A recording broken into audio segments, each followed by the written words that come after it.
Thrower. I'm the Managing Editor of Energy and Buildings and Industry, and I'm here at EMEX 2018 with Stephan Marty from Kiwi Power.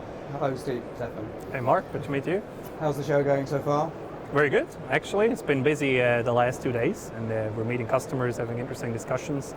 As you know, a lot going on in the market, so interesting discussions around how the future looks like, what are the changes, what are the challenges in the market. So happy so far. And Kiwi Power, what exactly do you do? So Kiwi Power, as you may know, has been around for about 10 years in the demand response space. So we started off as a demand response aggregator, building up our technology in the UK, software and hardware, aggregating loads. So basically we have software to go to a customer, pick up their loads that they have on site, generation, pumps, air conditioning unit, aggregate them onto a platform and put them into the markets, right? Kind of like the same as a power station. That's why virtual power plant. And we've been doing this, as said, for 10 years. We have hundreds of megawatts now under control in the UK, in all markets that you can think about. And then about 4 years ago, we started to go international.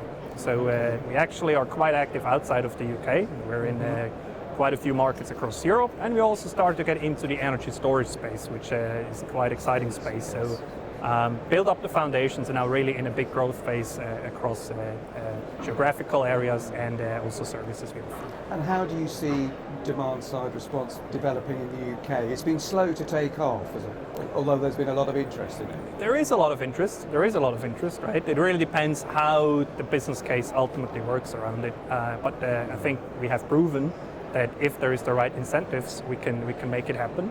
And by incentives, I don't mean we need any kind of like money or subsidies from a customer. Just the market framework needs to be correct.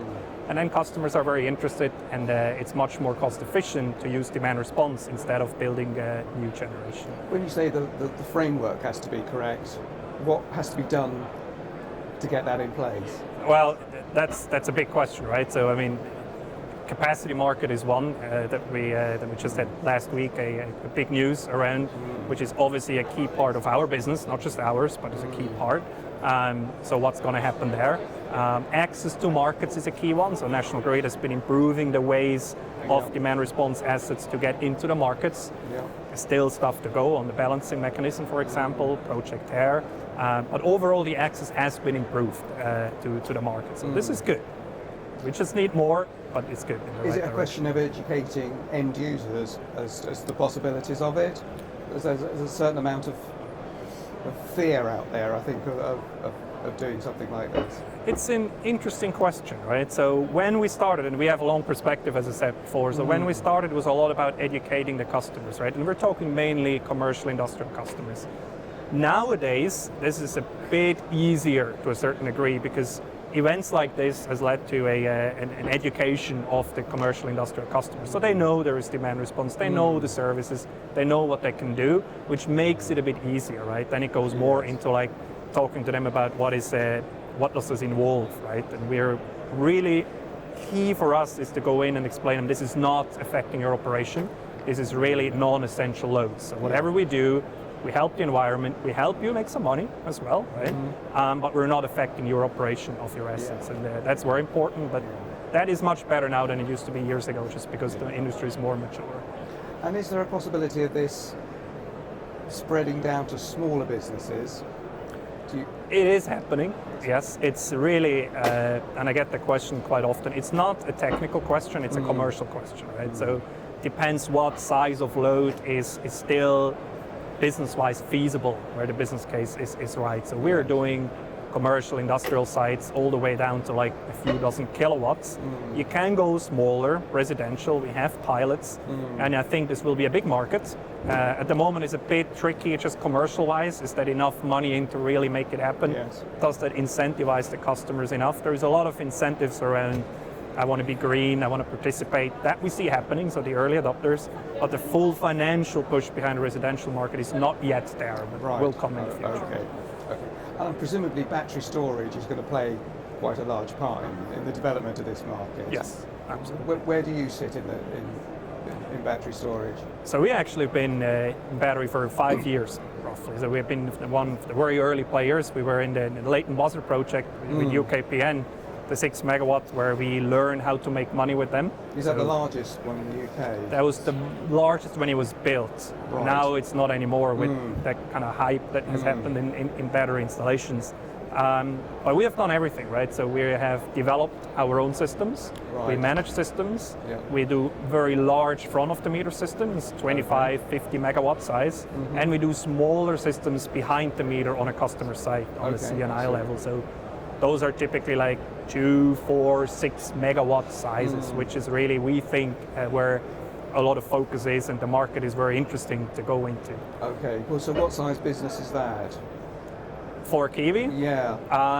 Well, it's a good chunk of our business, maybe 20-30% of our overall revenues, and strongly growing as well. And we see a lot of potential. Also, at the residential side, at some point, again, it's the same discussion: is it commercially viable? Yeah. Soon, maybe not yet fully at the moment. And you say you're going into the European market. Any particular country in Europe, or?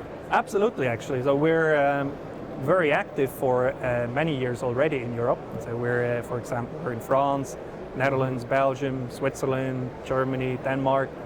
We do this usually through partnerships, so you don't see the Kiwi name out there, but we have, again, hundreds of megawatts in these markets, working with usually local utility companies providing services such as technology and expertise and all that. In terms of what is a good market, the ones I mentioned, really. So France was an early market that opened up. Switzerland has good legislation. Belgium is interesting. Germany is a bit more tricky, but is a very big market. It's also quite interesting. So you can see it coming, and more markets opening up. It's really a question about regulation. So is the UK ahead of the rest of Europe on UK this? really was the starting point in Europe, yes. So that's why we were founded here, and our goal was always establish a good presence in the UK, build the technology, learn about it, and then bring it to international markets in Europe, but actually also further afield, because there is a lot of interest further out than Europe. There seems to be quite a lot going on in the United States. Yeah. Is that a market that you're looking at? Yes, definitely looking at that. US is several large markets in itself, but the US is very interesting. Australia has just opened up as well. Very interesting market. Japan is one that is coming up in about a year or two. South Korea has been very interesting as well. So there's really quite a few markets that are opening up and allowing demand response and demand aggregation to play a role in these markets. It was very nice to talk to you. Thank you for your time. Thanks a lot. Thank you.